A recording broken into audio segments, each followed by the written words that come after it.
ہر قسم کی حمد و ثنا، تعریفات، تسبیحات، تحمیدات کے لائق صرف اور صرف اللہ احکم الحاکمین ہے، جو ہم سب کے خالق و مالک اور اس کائنات کے اندر ہر اس چیز کے پیدا کرنے والے ہیں کہ جس کی مجھے اور آپ کو اس دنیا فانی میں ضرورت پڑنی تھی۔ انگن تو بے شمار بار درود و سلام ہوں جناب حضور نبی کریم صلی اللہ علیہ وآلہ وسلم کی ذات گرامی کے لیے، عرش والے رب نے جنہیں محض کائنات کے لوگوں کے رشتہ و ہدایت کے لیے نبی بنا کے مبعوث فرمایا۔ آپ صلی اللہ علیہ وسلم آخری نبی، جس امت کی جانب بھیجے گئے وہ آخری امت، اور جو کتاب قرآن مجید کی صورت پہ آپ پہ نازل کی گئی وہ آخری کتاب کہلوائی۔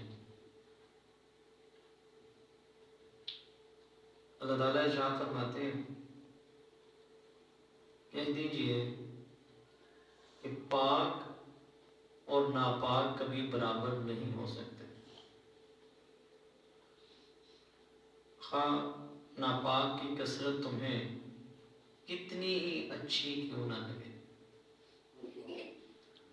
اللہ تعالیٰ سے ڈرتے رہو اے عقل مند لوگوں، تاکہ تم فلاح پا سکو۔ آج کی گفتگو اپنی اور آپ احباب کی اصلاح کی غرض سے جو لیے حاضر خدمت ہوں وہ تھوڑا سا کاروبار کے متعلق ہے۔ کاروبار جو ہے وہ اس میں رزق حلال کی تلاش ہونی چاہیے، اور حرام سے جو ہے وہ انسان کو بچ کے رہنا چاہیے۔ ان آیات میں بھی یہ بات سمجھائی جا رہی ہے کہ حرام کی کثرت بعض اوقات دل کو بڑی بھلی لگتی ہے۔ انسان جب دیکھتا ہے نا بڑی بڑی گاڑیاں، بڑے بڑے بنگلے، بہت بڑا پروٹوکول، لوگوں کا آگے بچھنا، سلام دعا کرنا، عزت کرنا، تو انسان جو ہے بعض اوقات اس کو یہ کثرت جو ہے یہ مزہ دینے لگتی ہے، اسے بڑا اچھا لگنا شروع ہو جاتا ہے۔ وہ پھر دیکھا دیکھی پھر یہ بھی آہستہ آہستہ آہستہ اس حرام کے معاملات میں جو ہے وہ انوالو ہونا شروع ہو جاتا ہے، شامل ہونا شروع ہو جاتا ہے۔ اللہ تعالیٰ نے بڑی خوبصورت بات سمجھائی ہے کہ دیکھو بھئی، ناپاک اور پاک، یہاں پہ حرام اور حلال کا لفظ بڑے خوبصورت بولے گئے کہ ناپاک ہے وہ کمائی، ناپاک جو ہے وہ حرام جو ہے وہ ناپاک ہے، اور حلال جو ہے وہ پاک ہے۔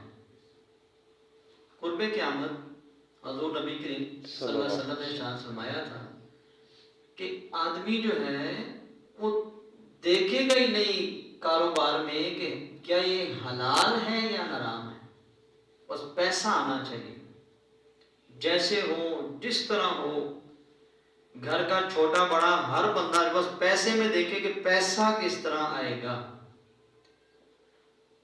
ہم ہزاروں مسئلے پوچھتے ہیں لوگوں سے، علماء کرام کے پاس جاتے ہیں نا، ہم مسئلہ نہیں پوچھتے، نہیں یہ طہارت کا یہ مسئلہ بتا دیجئے، اچھا جی وضو کی یہ بات بتا دیجئے، یہ فرضی غسل ہے اس کا یہ مسئلہ سمجھا دیجئے۔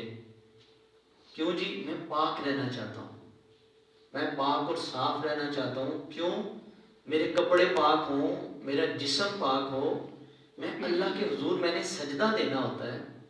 تو بعض اوقات لوگ مسئلے پوچھتے ہیں، بیمار بیچارے پوچھتے ہیں جی کہ میری طہارت کا یہ تھوڑا سا پرابلم ہے، کیا میرا جسم پاک ہو جاتا ہے؟ کیا میری نماز ہو جائے گی؟ کیا میں قرآن پاک پڑھ سکتا ہوں؟ کیا میں طواف کر سکتا ہوں؟ کیا میں عمرہ کر سکتا ہوں؟ میرے ساتھ یہ مسائل ہیں طہارت۔ بڑی اچھی بات، بہت اچھی بات ہے کہ ایک ایمان والا بندہ جو ہے اسے اپنی پاکی پلیدگی کا پتہ ہونا چاہیے، ان مسائل کا پتہ ہونا چاہیے۔ اور اللہ کا فضل ہے کہ لوگ اس حوالے سے کافی حد تک کوشش کرتے ہیں کہ اپنے کپڑوں کو، اپنے جو نمازی بندہ ہے وہ صاف ستھرا رہے، پاک رہے، جسم بھی پاک رہے، کپڑے بھی پاک رہے، اور معاملات اس کے صاف اور ستھرے رہے۔ وجہ تاکہ میری عبادت جو ہے وہ اللہ اللہ تعالیٰ کی بارگاہ میں قبول ہو جائے. یہی ذہن ہوتا ہے نا، نماز تاکہ پڑھو ثواب ملے، اللہ تعالیٰ قبول کر لے.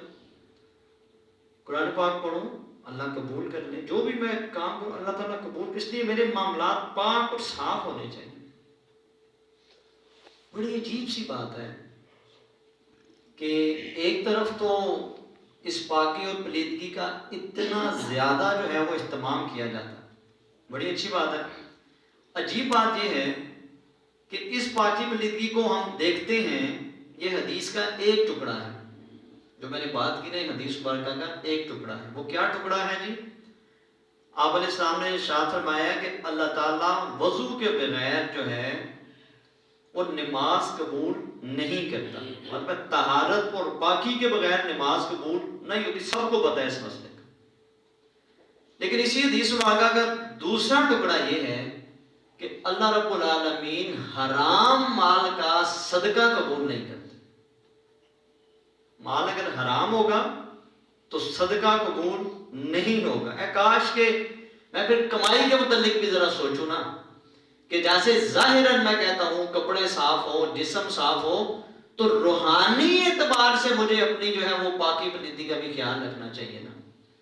بھلے 10 پانیوں میں دھلا ہو، بھلے اچھے سے اچھا پانی آپ پئیں، اچھے سے اچھا کھانا آپ کھائیں، صفائی ستھری کا ہر لحاظ سے آپ خیال رکھیں، سارے ہی معاملات کریں. لیکن وہ جو کمائی جس کا وہ مال گھر لے کے آئے ہیں، اگر وہ ناجائز طریقے سے آیا ہے، وہ حرام کا مال ہے، تو کوئی فائدہ نہیں. آپ سمجھے کہ وہ وضو تو ٹھیک ہو گیا، غسل بھی ٹھیک ہو گیا، کپڑے بھی پاک ہو گئے، سارے ہی معاملات ہو گئے، لیکن آپ اگر بیت اللہ کا حج کرنے کے لیے گئے ہیں، یہ فتویٰ نہیں ہے، حدیث مبارکہ کے الفاظ ہوتا، بیت اللہ کا حج بھی کرنے چلے گئے ہیں، عمرہ کرنے چلے گئے ہیں، اس کائنات میں جو سب سے بڑا ٹکڑا ہے اس جہان کے اندر عظمت والا، وہ حرمین شریف ہے. اس جگہ آپ کھڑے ہیں، حج کے لیے کھڑے ہیں، طواف آپ کر رہے ہیں. نبی علیہ السلام نے کیا فرمایا اس متعلق؟ نبی علیہ السلام نے بڑی خوبصورت بات آپ صلی اللہ علیہ وسلم نے سمجھانے کے لیے ہمیں جو ہے وہ بتائی. جناب ابو ہریرہ رضی اللہ تعالیٰ فرماتے ہیں کہ نبی علیہ السلام فرمایا، ایھا الناس ان اللہ طیب لا یقبل الا طیبا. لوگو اللہ تعالیٰ طیب ہے. طیب کا مطلب ہوتا ہے پاک. ہم کہتے ہیں نا کلمہ طیبہ کا، اللہ تعالیٰ طیب ہے، اللہ تعالیٰ پاک ہے، تو اللہ تعالیٰ پاک ہی کو قبول فرماتا ہے. پھر فرمایا کہ ان اللہ امر المؤمنین، نبی صاحب فرمایا اس کے بعد کہ اللہ پاک نے مومنین کو بھی وہی حکم دیا ہے جو انبیاء کرام کو حکم دیا ہے. وہ کیا حکم ہے؟ پھر آپ صلی اللہ علیہ وسلم نے آیت مبارکہ پڑھی کہ یا ایھا الرسل کلوا من الطیبات واعملوا صالحا انی بما تعملون علیم. اے رسولوں کی جماعت، اے رسولوں کی جماعت، تم جو ہے پاک چیزیں استعمال کرو، پاک چیزیں کھاؤ، اور پھر نیک اعمال کرو. اور انی بما تعملون علیم، بے شک میں تمہارے اعمال کے متعلق جو ہے وہ علم رکھتا ہوں. جو تم عمل کرتے ہو میں علم رکھتا ہوں اس چیز کا. تو نبی علیہ السلام نے بات سمجھائی ہے کہ اللہ کی ذات پاک ذات ہے. انبیاء کرام اس کائنات میں اللہ کے بعد جو ہے وہ بڑی ہستیاں انبیاء کرام کی ہستیاں ہوتی ہیں، اور اس کے بعد جو ہے ایمان والے بندے آتے ہیں. تو اللہ تعالیٰ کا یہ پیغام نبی علیہ السلام نے دیا کہ مومنین کو وہی حکم ہے جو انبیاء کرام کو حکم ہے، اور انبیاء کرام کو حکم ہے کہ حلال استعمال کرو، حلال کھاؤ. اللہ حلال قبول کرتا ہے، اور حلال استعمال کرو گے تو پھر فرمایا وَاعْمَلُوا صَالِحًا، پھر نیک عمل کرو، پھر اپنے معاملات کرو اس طرح. بھلے بہت بڑے قاری صاحب ہوں، بہت بڑے عالم دین ہوں، بہت بڑے عالم صاحب ہوں، فاضل ہوں، کوئی پیر بزرگ ہوں، حاجی صاحب ہوں، کوئی جناب صدقے زکوٰۃ خیرات نورانی چہرہ، ہاں جی سلوار ٹخنوں سے اوپر ہے جناب، پوری مکمل داڑھی رکھی ہے، سارا دن تبلیغ کرتے رہتے ہیں، لیکن اگر کاروباری حوالے سے معاملات میں کمی ہے، حرام کا مال ہے، تو پھر ذہن میں رکھ لیجئے نبی علیہ السلام نے کہا نہ بھائی یہ معاملہ نہیں چل سکتا، کوئی فائدہ نہیں، بلے بلے ہو جائے گی، سارے معاملات ہو جائیں گے لیکن آگے معاملات اچھے نہیں ہیں۔ یہ آیت نبی علیہ السلام نے پڑھی نا جی، اور آپ صلی اللہ علیہ وسلم نے آگے کیا فرمایا؟ ذکر رجل یطیل السفر اشعث اغبر یمد یدہ الی السماء۔ بڑی خوبصورت یہ آیت پڑھ کے مثال دی نبی علیہ السلام نے، جو میں بات کر رہا تھا کہ ایک بندہ ہے جو لمبا سفر طے کر کے آیا ہے، اس کے بال جو ہیں وہ پراگندہ ہیں، اس کا جسم جو ہے، کپڑے جو پہنے ہیں وہ بھی جو ہے خاک آلود ہیں۔ اس وقت کے سفر اونٹوں پہ ہوا کرتے تھے، سواریاں تھیں، تو لمبا سفر جو دوسرے ممالک سے، دوسرے شہروں سے جاتے تھے حج عمرہ کرنے کے لیے، اس وقت کے مطابق مثال دی گئی کہ وہ لمبا سفر طے کر کے آتا ہے اور آ کے اللہ کا گھر جو حرم پاک ہے، ہاں جی، غلاف کعبہ کو پکڑ کے وہ کہتا ہے یا ربی یا ربی یا ربی، اے میرے رب، اے میرے رب، اے میرے رب۔ اللہ تعالیٰ آگے سے کیا جواب دیتے ہیں؟ اللہ تعالیٰ نے جسے اس گھر بلایا ہے انہیں بخوبی اس بات کا اندازہ ہے، اور اللہ تعالیٰ ہم سب کو جو ہے وہ بار بار حرمین شریفین کی مقدس زیارتیں جو ہیں ہمارے نصیب میں اللہ تعالیٰ کا، جن دوستوں کو اندازہ ہے وہاں بندہ دیکھتا ہے اس گھر کو تو کیفیت چینج ہو جاتی ہے انسان کی۔ نماز پڑھنا میں فی الحال اس کی بات نہیں کرتا، دعا مانگنے کی میں بات نہیں کرتا، اس اللہ کے گھر کے غلاف کے ساتھ میں ہاتھ لگانے کی یا چمٹ کے دعا کرنے کی بات نہیں کر رہا ہوں۔ اللہ پاک جب اپنے گھر بلائیں، بندہ ایک قسم کا سفر کی جب خبر ملتی ہے تو اسی وقت کی کیفیت کچھ اور ہو جاتی ہے۔ سفر شروع کرتا ہے تو کیفیات کچھ اور ہیں، وہاں بندہ جب پہنچتا ہے تو کیفیات کچھ اور ہیں، اللہ کے گھر میں پاؤں رکھتا ہے تو کیفیات کچھ اور جب اس برکتوں کی جگہ کو اپنی آنکھوں سے دیکھتا ہے تو لاکھوں دنیا ترس رہی ہوتی ہے کہ کسی طرح یہاں پہ ہاتھ لگ جائے، کوئی سیکنڈ مل جائے مجھے، آدھا منٹ مل جائے مجھے، میں کچھ اللہ سے مانگ لوں۔ کیوں؟ دنیا مان جاتی ہے اور اپنے دامن بھر کے لاتی۔ وہ اللہ ہے نا جی، وہ رب ہے نا، پالن ہار ہے نا، کائنات کے لوگ وہاں پہ اکٹھے ہوتے ہیں، لیکن یہ بندہ جس کی نبی علیہ السلام بات کر رہے ہیں، یہ جا کے چمٹتا ہے کعبے سے، لمبا سفر طے کر کے آیا، اپنا مال بھی لگایا، ٹائم بھی دیا، حالت بڑی نازک ہے۔ جناب کوئی ویسے کسی کے گھر آ جائے دور سے سفر پہ تو جتنا وہ دور سے آتا ہے میں اور آپ اتنا پچھ جاتے ہیں اس کے آگے کہ آپ کو تکلیف ہوئی ہوگی، بڑی مہربانی، آپ آئے، آپ نے ٹائم نکالا، محبت اس کے اظہار کرتے ہیں، ایک سے ایک اس کی خدمت ہوتی ہے۔ تو پھر سوچئے، عربی زبان میں کہا جاتا ہے ضیوف الرحمن، وہ لوگ بڑے اچھے اس حوالے سے جو خدمت گار ہے نا اللہ کے گھر کے، وہ کہتے ہیں یہ رحمان کے مہمان آئے ہیں سارے یہاں، یہ ضیوف الرحمان ہے۔ تو پھر اللہ پاک کیا مہمان نوازی کرتے ہوں گے۔ اور پھر جو حدیث ہے کہ کوئی کسی مسجد میں جاتا ہے، ہر اللہ کا گھر دنیا کے کسی کونے میں، کسی زمین پہ کوئی جناب مٹی کا کچا گھروندا ہے، اس کے اوپر مسجد لکھا ہوا ہے، لوگ وہاں نماز پڑھتے ہیں نا، ان سب گھروں کے لیے یہی بات ہے کہ جو بندہ اللہ کے جس گھر میں جاتا ہے نا تو اللہ رب العالمین کہتے ہیں یہ میرے گھر کا مہمان ہے، میں اس کے لیے میزبانی جنت میں جو ہے وہ تیار کروں گا، ایک مستقل ٹاپک ہے وہ بھی۔ تو سوچئے جو پھر اللہ کا وہ گھر جو بندہ جاتا ہے اس کے معاملات کیا ہوں گے۔ لیکن وہ بندہ جس کی نبی صاحب بات کر رہے ہیں، فرمایا یہ وہاں پہ جا کے کہتا ہے یا ربی یا ربی، اور اللہ تعالیٰ اس کو جواب دیتے ہیں کہ تیری دعا کہاں سے قبول ہو، حالانکہ رحمت کا وہ منبع ہے وہاں۔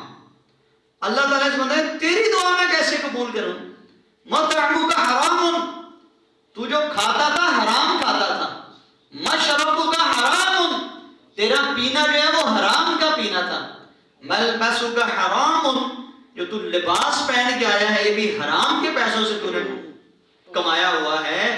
تو اللہ رب العالمین کہتے ہیں کہ میں پھر تیری دعا جو ہے وہ کہاں سے سنوں، تیری دعا کہاں سے قبول۔ آج مولانا حضرات فضائل کو تو بہت زیادہ بات کرتے ہیں لیکن حرام کی کمائی اس کے متعلق کیوں نہیں بات کی جاتی؟ بندے نہ ناراض ہو جائے، ہاں ایسا معاملہ نہیں ہے، ایسا معاملہ نہیں ہے، کھل کے بات کرنی چاہیے کہ حرام کی کمائی جو بندہ کھاتا ہے جناب، اس کے معاملات اللہ کے گھر بیت اللہ میں بھی چلا جائے، وہاں پہ وہ بندہ مقبول نہیں ہے، تو پھر باقی کیا کسر رہ گئی ہے؟